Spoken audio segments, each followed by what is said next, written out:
대학 꼭 가야 하는 건 아니지만 가야 한다면 저 이쌤이 도와드리겠습니다.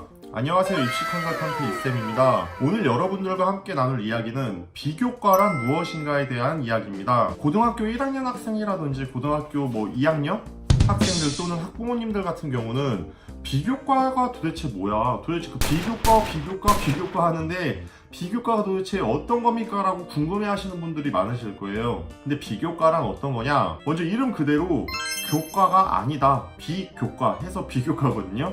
그럼 교과라면 저희가 흔히 말하는 그런 내신, 학교에서 그 중간고사, 기말고사 보죠? 그거 이제 수행평가랑 같이 해서 등급화되어 있는 성적이 이제 교과 영역이고, 그 외 나머지 동아리 활동, 독서 활동, 또 학생의 인성, 그리고 각 교과목 선생님들이 써주는 세부 능력 특기사항, 또는 담임 선생님께서 써주시는 행특이라고 하죠. 행동 능력, 그거에 대한 내용들이 전부 다 비교과라고 합니다. 그럼 이제 학원이라든지 학교에 그런 입시 설명회를 많이 다니셨던 분들, 또는 내가 입시에 좀 관심 있다라고 말씀하시는 분들은 이제 비교과에 대한 중요성에 대한 거를 많이 들어보셨을 거예요. 비교과가 왜 중요하냐? 비교과라고 하면 아까 말씀드렸다시피 교과의 나머지 것들을 비교과라고 하는 거예요. 그러면 이 비교과로는 자신의 뭘 보여줄 수 있을까요?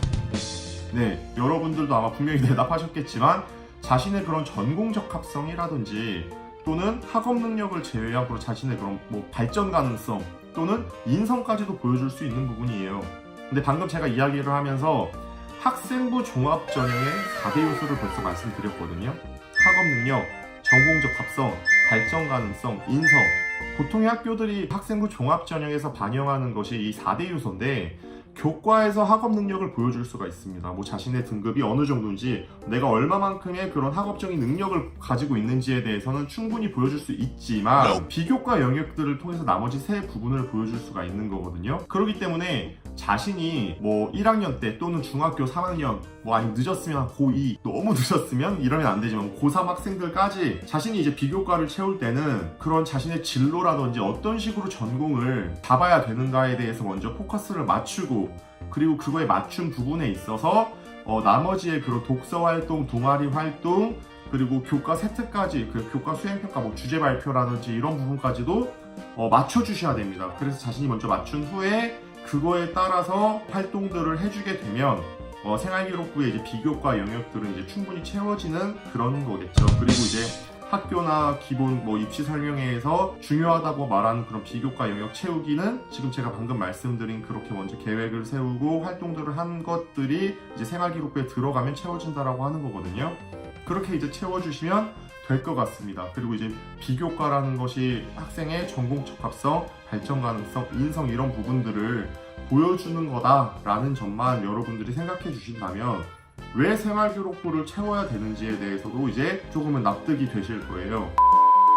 사실 생활기록부는 자신이 나중에 고3 때 학생부 종합전형에 있어서 굉장히 큰 근거 자료가 됩니다. 근거 자료라고 한다면 내가 나중에 자기소개서라든지 면접 때 저 이런 거 너무 잘해요, 저 이런 부분에 관심이 있어요, 저 직업은 이런 걸 꿈꾸고 있어요 라고 하는 게 이유가 있어야 될 거, 근거가 있어야 될 거 아니에요. 너 이런 거 거짓말일 수도 있잖아, 이렇게 생각할 수도 있는 부분이 있는데, 그런 것들이 이제 생활기록부에서 비교과 영역으로 채워진다고 한다면 충분히 자신이 말하고자 하는 내용을 설명할 수 있기 때문에 여러분들이 크게 도움이 되실 겁니다. 그리고 자신이 지금 고1 또는 고2라고 한다면 이 비교과 영역을 무시하시면 안 됩니다.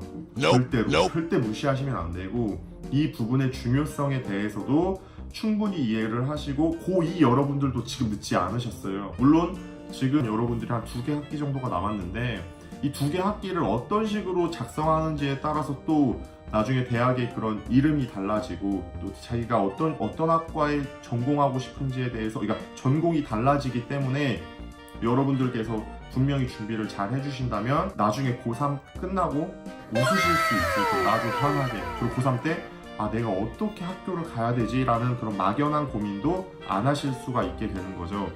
이런 부분들이 어렵다고 하면 학교 선생님이라든지 학원 또는 유능한 컨설턴트 분들께 도움을 얻으시는 것도 하나의 방법이에요.